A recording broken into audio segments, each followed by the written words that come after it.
everywhere, GBS.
A very good evening and thank you for joining GBS News at 9. My name is Ibrahim Said and our sign language interpreter tonight is Alan Kiama. We have a lot lined up for you and on to our first story. President William Ruto has reaffirmed his government commitment to driving Kenya's transformation through the bottom-up economy transformation agenda, urging unity of purpose and collective action. Speaking at State House, Nairobi, during meeting with grassroots leaders from Meru County, the president outlined ongoing effort to expand infrastructure, modernize market, and elevate Meru town into city. He emphasized the journey of national transformation cannot be achieved overnight or by one leader alone, but through shared resolve and consistent commitment to inclusive growth.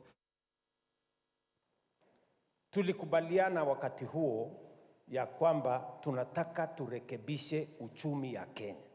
Kwa sababu tusiporekebisha uchumi ya Kenya, maendeleo yote ingine haiwezi kupatikana. Kwa sababu pahali tunapata pesa ya kujenga barabara ama stima ama maji ni pale wakati uchumi inasonga mbele, ndio serikali inapata pesa ya kutumia kufanya maendeleo. Mnanielewa jameni? Yes, I must tell you this. Kwa sababu it is my responsibility. Kwa sababu tulikubaliana we must transform our nation. Kenya imechelewa kwa mambo ya transformation. Tulianza na nchi ya Singapore. Leo wako first world, sisi bado tuko third world. Na tulianza pamoja. 2022 nikiingia, interest rate ya treasury bill ilikuwa 16%. Enda ucheck ya this month, it is 8%. We have reduced interest rate ya treasury bill from 16% to 8%. Mimi nasimama hapa mbele yenu kuwapatia report because I am confident about my record ya kupanga mambo yenu na kubadilisha taifa letu la Kenya.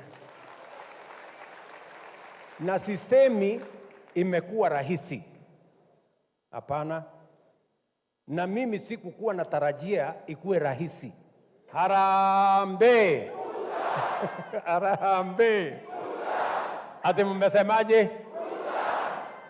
Kila mtu hapa ako na account ya Hustler Fund. Ni kweli ama si kweli? Tuambiane ukweli. Nione watu wale wako na account ya Hustler Fund.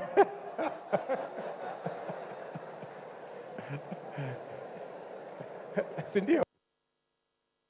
At the same time, Deputy President Kithure Kindiki has affirmed that support for Kenya Kwanza administration remains solid in Meru County.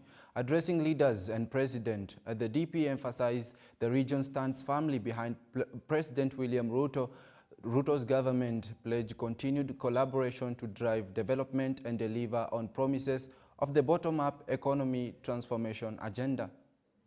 Meru County, saa hii tunavyoongea, is one of the counties where the support of this government is intact.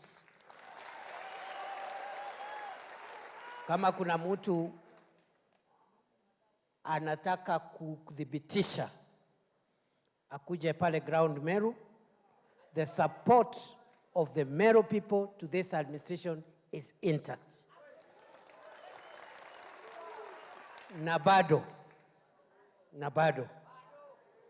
iko kibarua kidogo hapo, tunataka kulainisha 1 or 2 things hapo, tukishirikiana na hao ndugu zangu governor, MPs, Senator Kadhuri, MCAs na other leaders even who are not elected, kuhakikisha this time round hiyo number 4 tunataka iende number 1.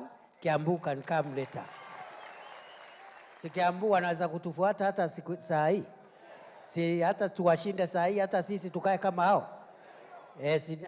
Ndio hata wao wajue pia kuna kaunti zingine ambazo zimejipanga. Kwa hivyo Mheshimiwa Rais, tunakushukuru, na mimi nawashukuru wale wote mmefika, na sisi ni watu ya 2 term. Ni watu ya 2 term. Ni watu ya 2 term. Ni 2 term, si 2 term. National Assembly Majority Leader Kimani Ichung'wah has dismissed divisive politics, insisting that the Kenya Kwanza administration is focused solemnly on delivering development. Speaking during engagement in Meru, Ichung'wah said leaders propagating hate will not derail the government's agenda, stressing that their message remains one: unity and progress for all Kenyans. Wanaeneza siasa za chuki, za ukabila na migawanyiko, na kusema maneno mengi yenye hayana mpango wa kazi. Sisi tunasema 2 term ya maendeleo ya Kiambu na Kenya.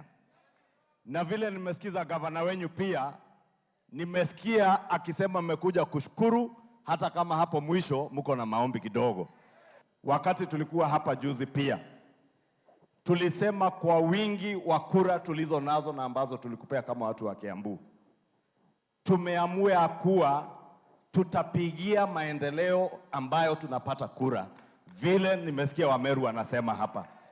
Na tukasema hatuwezi kubali tukiwa viongozi, tukiwa watu wengi, tubebewe akili na mtu mmoja ama wawili. Meru, nyinyi ndio mtajiamulia ama mtabebewa akili na mtu mmoja ama wawili? Nyinyi ndio mnaamua. Mnaamua tusonge na huyu rais na huyu ndugu yetu Kithure Kindiki. Na sababu nimesikia gavana ameombea wengine, na huyu gavana ni wa nguvu, si wa nguvu? Yeye yako na 2 term. Hebu nione 2 term ya gavana wetu, na 2 term Meru ya rais na deputy president. Asanteni sana, Mungu awabariki. And Meru Governor Isaac Mutuma has called on the national government to allocate 3 billion shillings for water project in county to declare Meru as next city. Speaking during development engagement, the governor said improved water infrastructure and city status will unlock new opportunities for investment, trade and improved livelihood for residents. Your Excellency, kwa upande wa maji, again, kama community hatuingii kwa constituency by constituency, tunaomba 3 billion for water infrastructure ya Meru. Sasa tutanjipanga kama ni ndam per region, so that because you know Meru is a great contributor in agricultural, it's an agricultural county, tunaomba you considers kwa upande ya maji, Your Excellency. Your Excellency, we pray and request you declaration of Meru as the next city in Kenya. Hawa watu, Your Excellency, hawataki kusikia any other city being pronounced in Kenya before Meru. Sindio? Sindio? Wanaomba, Your Excellency, before 2027, kwa sababu hii inahitaji blessings zako, utupandishie Meru zile vitu ambazo zinatakiwa chache ambazo hatujafanya, tuwekee Meru iwe city, na tutashukuru kama community. Completion of international airports, completion of Isiolo International Airport and development of Gaito Airstrip to ease movement of people and agricultural produce. The last one, Your Excellency, allocation of land for a golf course and recreational facilities as requested by Njorincheke elders in recognition of their role as custodians of our forest and the cultural heritage. Your Excellency, Meru stands firmly with you, your government, and your legacy. We assure you of our loyalty, our partnership, and our prayers. Together, we shall build stronger, united, and prosperous Kenya. God bless you, Your Excellency. God bless Meru, and God bless Kenya. Asante na Mungu awabariki sana, sana. Indeed, a beehive of political activity there in Meru County. Away from that, Kapsabet town is today bustling with anticipation as it prepares for the historic installation of its first ever Catholic bishop in the newly created Kapsabet diocese. A milestone event drawing clergy, faithful and leaders from across Kenya. The landmark ceremony taking place at Kapsabet Showground marks a major milestone for the Catholic Church in Nandi County. Our very own reporter Molin Rono with the details.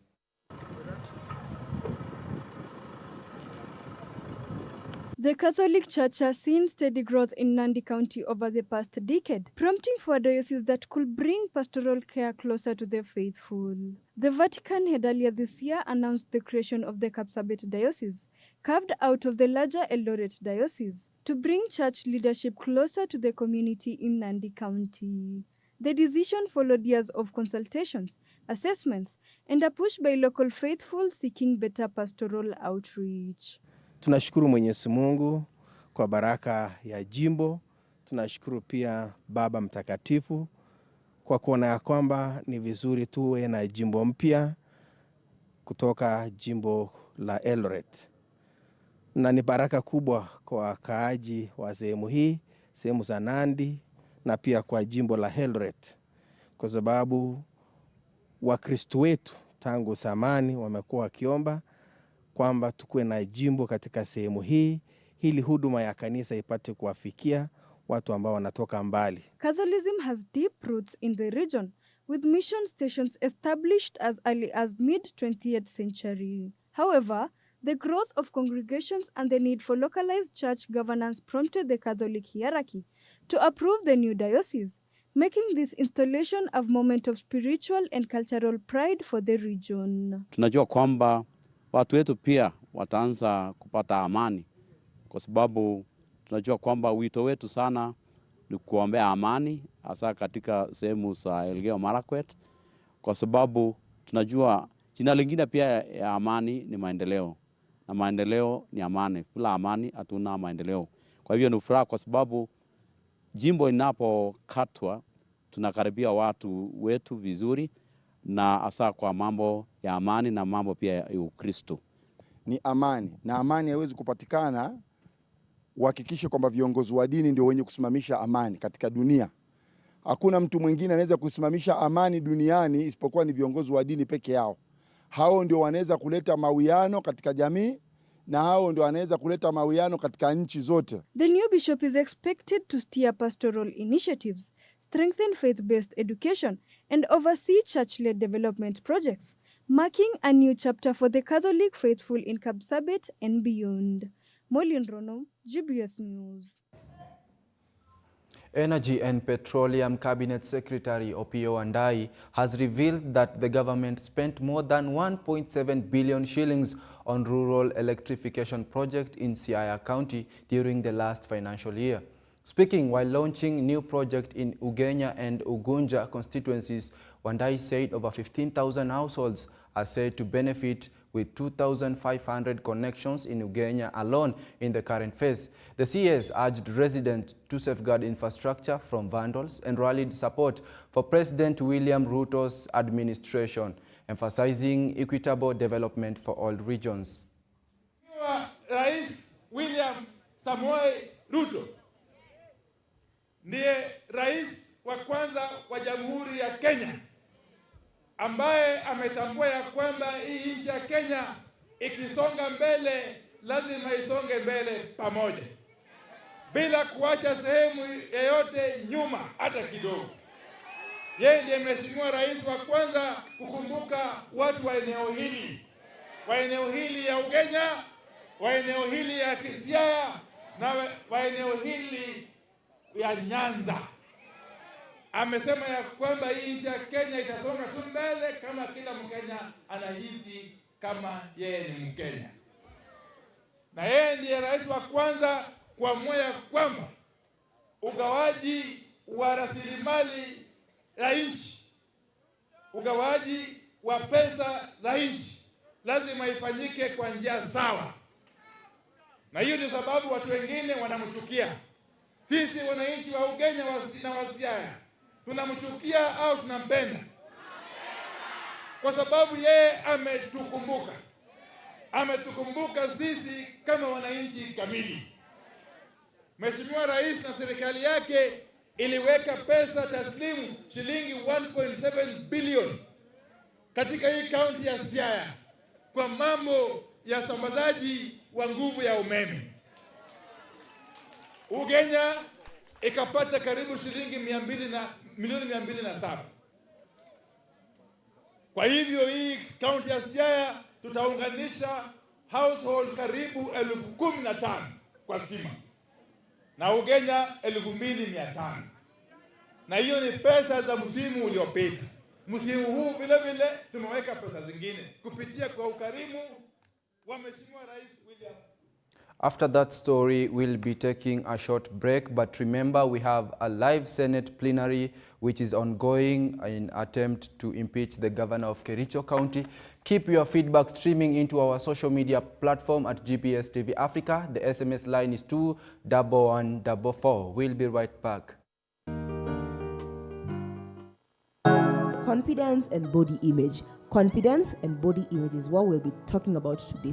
So I've always been told I'm too short to model. Does height really matter, or is confidence enough? No. Height, in the world we are in today, height does not matter. It doesn't. When it comes to modeling. Actually, leave alone height, even body size doesn't even matter. Body size? Yes. Modeling right. it's an open space to express yourself. You know, modeling is visual representation of a brand of who you are. So it's about you showing up and showing your authentic self. Just right. that. In the industry, I have experienced, met very short people, men and ladies, and they do amazing. They're really good. It's all about, I think, believing in yourself, that confidence, you know, and knowing you can do it and you need to do it. Walk an imaginary runway across the room, but do it like you're wearing 10-inch heels and atuna heel. So yeah, pretend do it like you're wearing a 10-inch heel. Haibo.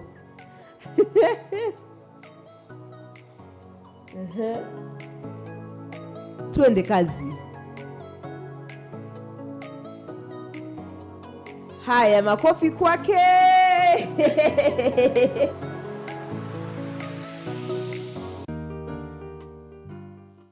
A student can transition from other curriculums, such as the Kenyan CBC curriculum, the Pearson EdExcel curriculum, and the IB curriculum, to the Cambridge curriculum.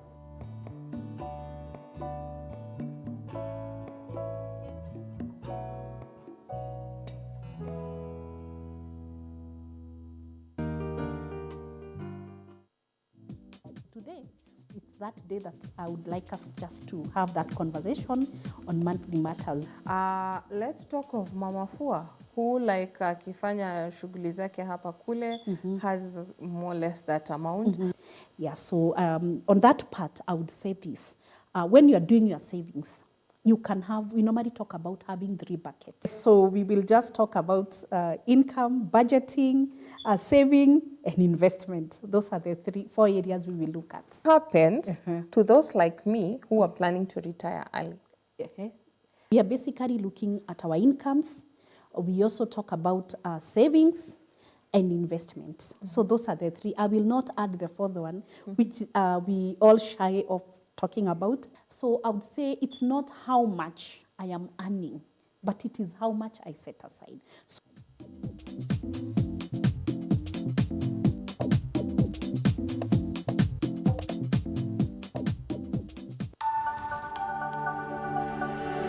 Everywhere, GBS.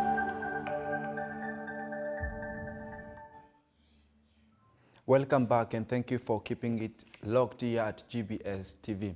Now, in South Sudan, thousands of families displaced by conflict in Tambura, Western Equatoria, remain trapped in camps more than 4 years after violence first broke out.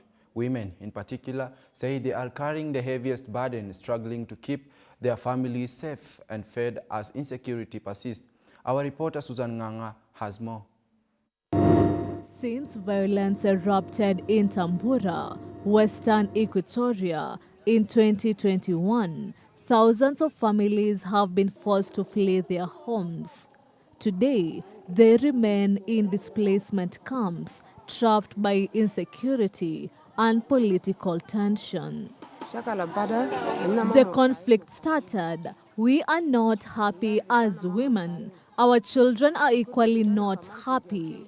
We are not even safe here in the camp. If you risk going to the hospital in town, you won't come back. For me, my husband has passed. I am here with my children who are orphans. Who will help me with these children?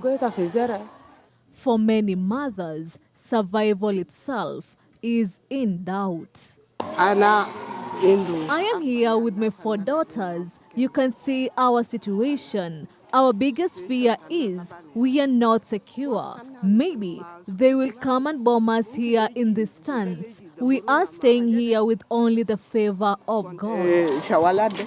Women who bear the heaviest burden of displacement say their voices remain absent from peace efforts. Men are the ones causing this conflict. If it was only us women, this conflict would have come to an end. The Zande and Balanda should be brought for a dialogue. We are tired. We want peace so we can go home.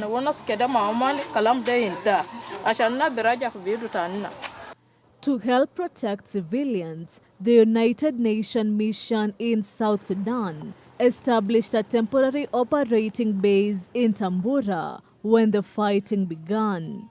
Peacekeepers have since increased both day and night patrols to deter violence and reassure communities. Through regular patrols and dialogue, the United Nations mission in South Sudan is working alongside local leaders to reduce tension and support peace building. Susan Nganga, GBS News, Tambura.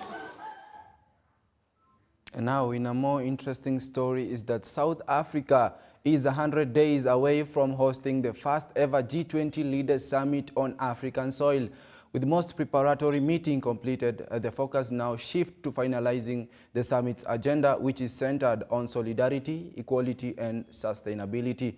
Meanwhile, uncertainty surrounds U.S. President Donald Trump's attendance following sharp disagreements over South Africa's land reform policies. South Africa is entering the final stretch of preparations for the G20 Leaders Summit set to take place in Johannesburg this November. With 100 days remaining, the country marks a historic milestone as the first African host of the global forum. Currently, attention is focused on finalizing the Johannesburg Leaders Declaration, which will center on solidarity, equality, and sustainability. President Cyril Ramaphosa has appointed Nobel Prize-winning economist Joseph Stiglitz to lead a G20 task force addressing global inequality and sovereign debt. I think maybe I'll send somebody else because I've had a lot of problems with South Africa, and they have some very bad policies. Very, very bad policies, like policies where people are being killed.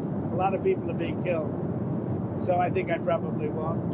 I'd like to, but I don't think I will. Key ministerial meetings in September will shape the final outcome of the summit. Meanwhile, uncertainty remains over whether U.S. President Donald Trump will attend following his public criticism of South African land reform policies. GBS News.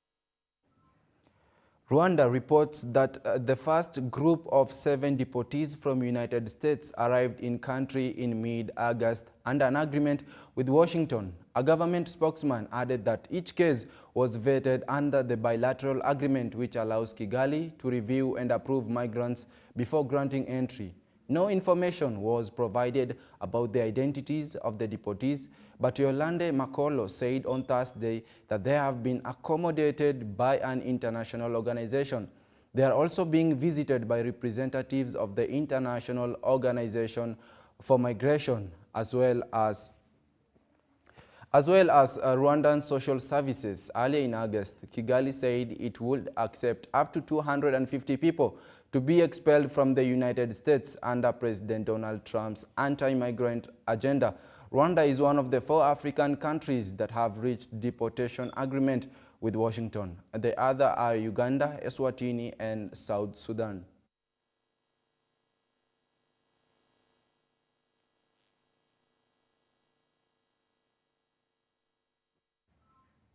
In a more sad story is that a humanitarian crisis is unfolding in Pakistan, where weeks of relentless, records-breaking rainfall have triggered catastrophic flooding.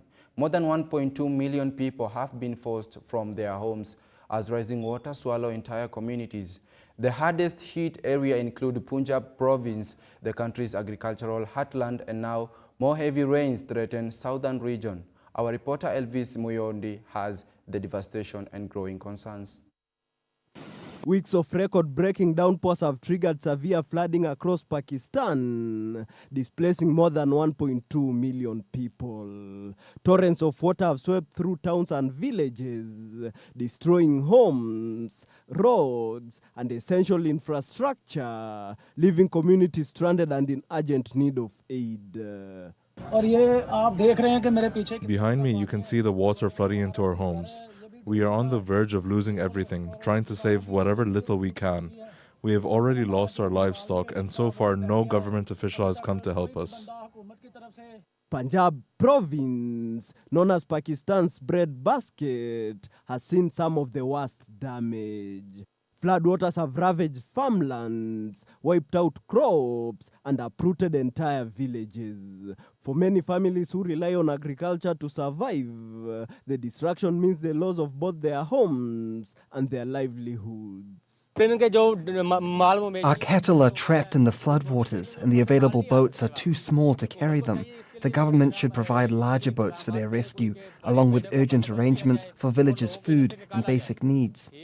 Now, the threat shifts south as more heavy rains are forecast for regions like Sinda province. With already saturated ground and weakened flood defenses, the risk of further disaster is high. We must prioritize enhancing our infrastructure, particularly water storage capacity and dams, as water is a blessing from Almighty Allah. The water released by India should be stored and utilized for our crops instead of flowing into the sea. I have directed my team to make a plan for building water storage infrastructure to prevent wastage and protect our people from floods. Rescue operations continue, but resources are stretched thin as the country braces for even more rain. Elvis Muyodi, GBS News.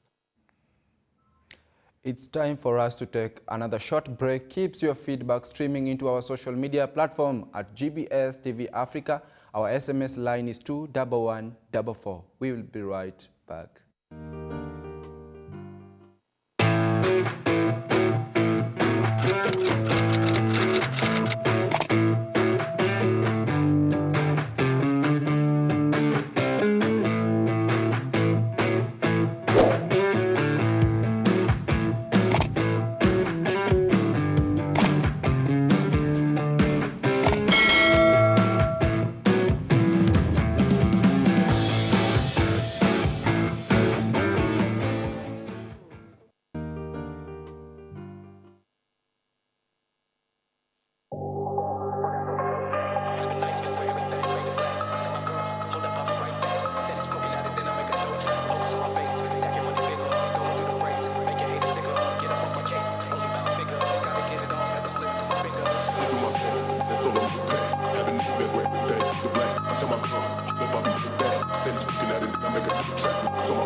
Hello, kids. Did you know a year has 31,557,600 seconds? Why do you think so? Exactly. There are 60 seconds in a minute, 60 minutes in an hour, 24 hours in a day, and 365 and 25 days in a year. We count the extra 0.25 because of leap years. When you multiply all these numbers together, you get a huge number of seconds. That's why a year feels long, but time still flies when you are having fun.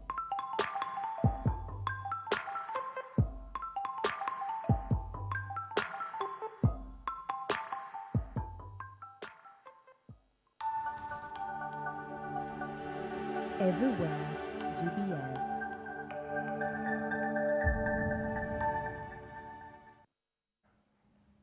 Welcome back once again. Now, the United Nations Secretary General is urging the Security Council to act without delay in Haiti, warning that the country's worsening humanitarian and security crisis is robbing children of their future. Antonio Guterres has called for international force with UN backing, predictable financing, and urging protection for civilians. UNICEF has sounded the alarm on an alarming surge in child recruitment, killing, and sexual violence, describing the situation as widespread campaign of terror against communities. Calls are growing for council members to approve a resolution establishing a gang suppression force and a UN support office, as Haiti's leaders stress that the future of the nation's children and the country itself hangs in the balance. Soyons clairs, toutes les parties doivent respecter le droit international humanitaire. Le personnel, les biens et les installations humanitaires doivent être protégés et malgré le danger, les humanitaires restent sur le terrain, fournissant eau, nourriture, médicaments et abris. I urge all authorities to implement the handover protocol nationwide. End the detention of children for alleged association with armed groups. Ensure access to specialized services, including for survivors of sexual violence, and guarantee accountability for all perpetrators. I call on this Council to prioritize the protection of children. I urge the Council to act without delay and authorize an international force supported by the United Nations through logistical and operational backing and predictable financing. Voluntary contributions to the MSS Trust Fund remain essential, but assessed support would ensure impact and sustainability. BIRNU will continue to support an inclusive political process and work closely with the Haitian National Police, the MSS, and donors to ensure coherent, coordinated assistance. I urge all national stakeholders to seize this moment and sustain this spirit of cooperation. Most alarming is the almost 700% rise in cases of recruitment of children, alongside a 54% increase in killing and maiming. Keep in mind that these are just the cases we have been able to verify. We believe the true figures are likely much higher. The United States and Panama are sharing a draft UN Security Council resolution with this council to help address the growing violence by establishing a gang suppression force and creating a UN support office to provide logistical support to efforts on the ground. We urge council members, join us. Join us in responding to the call from the Haitian government as we forge a new path toward peace and security and establish the UN support office to properly and sustainably resource this effort. Away from that, a prolonged drought is leaving UK beef farmers scrambling to feed their herds. A scorching heat and minimal rainfall devastates pasture across England, Scotland and Wales. The extreme weather hitting this summer has triggered feed shortage and rising costs, forced farmers to seek emergency supplies to sustain livestock. Let's get more. In recent weeks, the UK recorded its driest July in decades, with temperatures soaring and rainfall levels plunging far below seasonal norms. Agricultural associations reported that grazing land dried out rapidly, leaving farmers dependent on costly imported supplements to keep cattle healthy. Many small-scale farmers struggled to cope with the rising expenses, while others reduced herd sizes to manage the strain. There is absolutely nothing here to graze for my cows. It looks dead. It will come back again, but you can see it is just dust, it is dead. There is nothing for them to pick at. Sometimes in a dry year, we might feed cattle in August, and I usually carry stocks for that, but we would have made good forage stocks earlier in the year. May and June, we grow a lot of grass, and because we didn't have that opportunity this year, it's impossible to catch up. But now we're heading towards September, we won't be able to make conserved forage in the way of silage or hay this year now. Experts have linked the crisis to a series of climate-driven heatwaves, warning that unpredictable weather patterns have already disrupted crop production and strained rural economies. Previous droughts in recent years had weakened farmers' ability to recover, making these summer's conditions especially damaging for beef producers. The grass hasn't grown. We're going to have to feed our cattle food that we preserve or keep for the winter. So will we have to buy more food in for them? Probably. Costs are going up. Wheat ripening too quickly, that's going to affect yields, it's going to affect quality. We're seeing extremes and records on a regular basis. And in particular, we're seeing the frequency and intensity of spells of hot weather in UK really quite dramatically increase. Meteorologists caution that without substantial rainfall, the situation could intensify in the coming weeks, leading to higher beef prices and potential shortages. Government officials and farming groups are now calling for policy interventions and relief measures to support struggling livestock producers. Molin Rono for GBS News. The United Nations is warning that Israeli expand military operation in Gaza signal a new and dangerous phase of conflict. Civilians who are already exhausted and traumatized are being forced to flee again, plunging families into unimaginable despair. The UN chief states that famine is no longer a looming threat, but a current catastrophe, with people dying of hunger and vital system of life deliberately dismantled. Hospitals, journalists, and humanitarian workers have been among those killed in strikes that continue even as world watches in shock. Israel, as the occupied power, is being reminded of its legal obligation to protect civilians, provide essential and allow unrestricted humanitarian access. Declared that starvation must never be used as a weapon of war. The UN chief emphasized the no more excuse, no more obstacle, no more lies. Israel's initial steps to military take over Gaza City signals a new and dangerous phase. Expanded military operations in Gaza City will have devastating consequences. Hundreds of thousands of civilians, already exhausted and traumatized, would be forced to flee yet again, plunging families into even deeper peril. This must stop. We have seen yet more unconscionable Israeli strikes, including earlier this week at Nasser Hospital in Khan Yunis. One attack was followed by another, killing civilians, including medical personnel and journalists, who were carrying out their essential work, all with the world watching. These attacks are part of an endless catalogue of horrors. There must be accountability. Gaza is piled with rubble, piled with bodies, and piled with examples of what may be serious violations of international law. Famine is no longer a looming possibility. It's a present-day catastrophe. People are dying from hunger.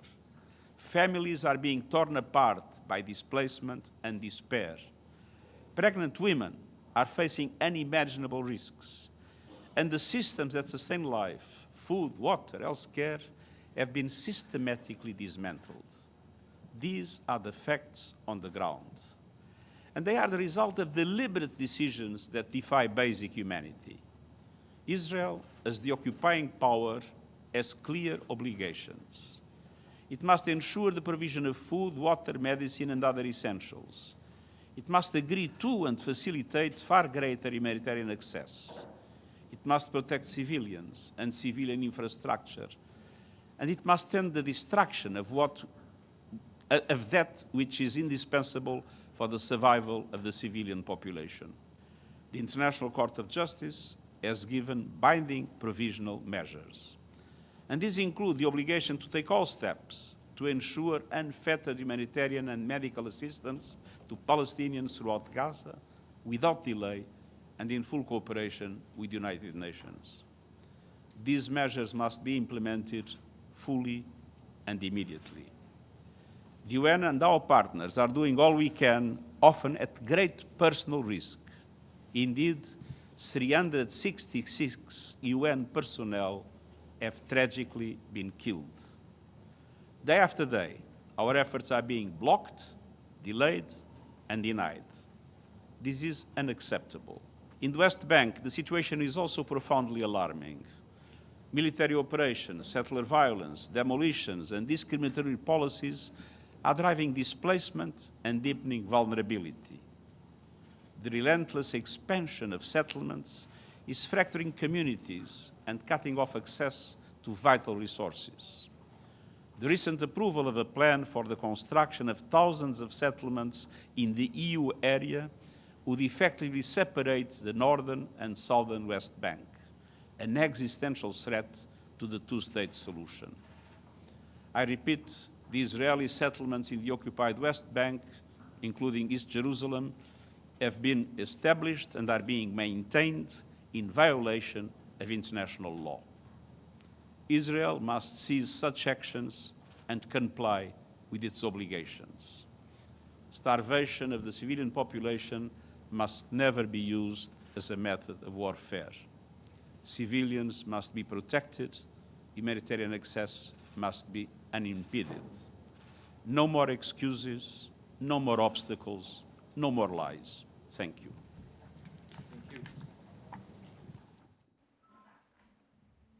That is from Antonio Guterres. No more lies. Away from that, a serious health crisis is unfolding in East Java, Indonesia, where at least 17 people, most of them children, have died following a measles outbreak. Health officials confirmed that alarming number earlier today, with the district Sumeneb being the hardest hit. The outbreak has been linked to sharp drop in childhood vaccination during the COVID-19 pandemic, which left many children vulnerable to preventable diseases. In response, a mass vaccination campaign is already underway with more than 9,800 doses of the measles vaccine distributed so far. Children are also receiving vitamin A supplement to help boost their immunity. The goal is to vaccinate 95% of children in the affected area by mid-September. The campaign will continue through September 14 as health authorities race against time. Experts warn that measles can be deadly if left untreated, and they are urging parents to ensure their children are protected.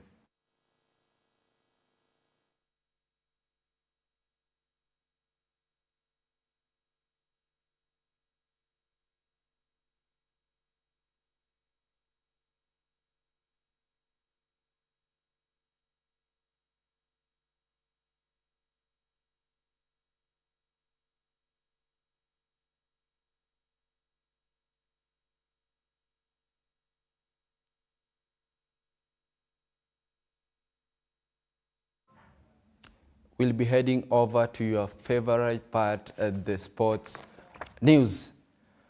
President William Ruto has hosted the Harambee Stars team for the first time for a lunch as he makes more promises to build and improve the country's sporting infrastructure. The president, who expressed his joy and happiness, lauded Harambee Stars for the good effort they put in place during the matches, despite them being grouped in what the president called a group of giant and death. Through their effort, Ruto has urged the Federation of Kenya Football to kickstart the raising of the 2027 African Cup of Nations team, as Davis Karani reports. The love, the celebrations, the solidarity and the wave of anxiety and loyalty to Harambee Stars team by the national Kenyan fans was immense.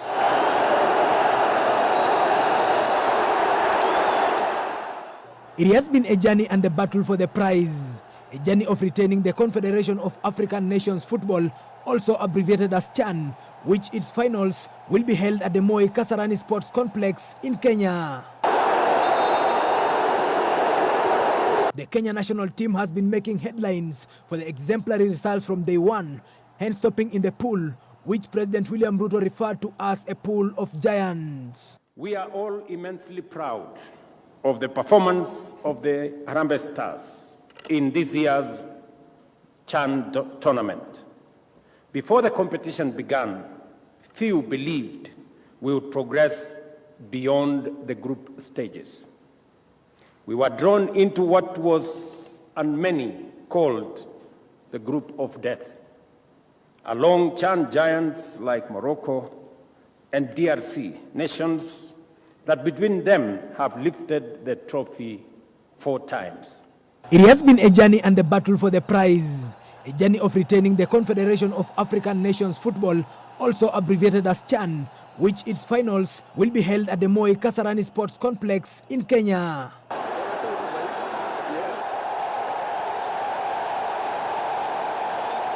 When Kenyans play with hearts, discipline, and unity, there is no obstacle too great to overcome. As we are now set our eyes on AFCON 2027, we must draw on the resilience and belief that carried us this far to prove once more that Kenya can stand tall among the very best in Africa and the world. The coordination from the Kenya national team coach Ben McCarthy to players attracted a crowd and fans who took the eager energy and adrenaline to the field, giving and internalizing confidence to the national team players. For me and the team, from the bottom of my heart, I don't think we would have been able to achieve and make those small steps in the right direction if we didn't have you guys behind us to support us and gave us the tools to succeed. So thank you very much for your faith and your trust in us. And the most important people to thank is the nation of Kenya, because football is a team sports and it's about 11 players, but you guys made us felt that we were untouchable every time we went onto the field, just with your support, filling the stadiums and pushing the team whenever. So we could not have achieved anything, talent and everything that we had, but we could only do it with the fans and everybody that was behind the team. So thank you from the bottom of my heart, and I hope this is the beginning of something really special from the players and from the fans, hopefully that we can continue on the good part and do well. Hatujaipata support kama hii. So thank you so much. You have really united the Kenyans. Sahi ukienda kwa stadium unaona stadium zimejaa because of your hard work, commitment na support yako. So tunashukuru. At the end of the day pia tunafeel kama disappoint a lot of Kenyans because we thought and we believe that we're going to win the CHAN, but unfortunately Mungu ako na plan zake.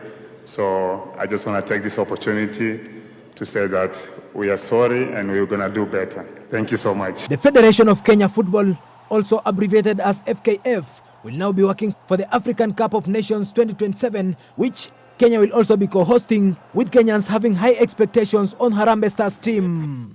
Davis Karani for GBS News, Nairobi.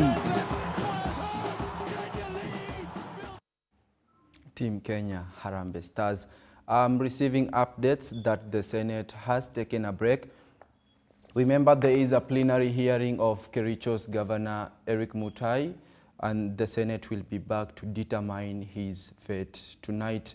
And with that, we have come to the end of our news bulletin. It's always a pleasure having you on board. Let's do this again next time. My name is Said Ibrahim, and our sign language interpreter tonight has been Alan Kiama. We don't live, we live with an African proverb. A wise man says that we live in a society where a rich man's mistake is called a lesson and a poor man's mistake is called a crime. Have a good night.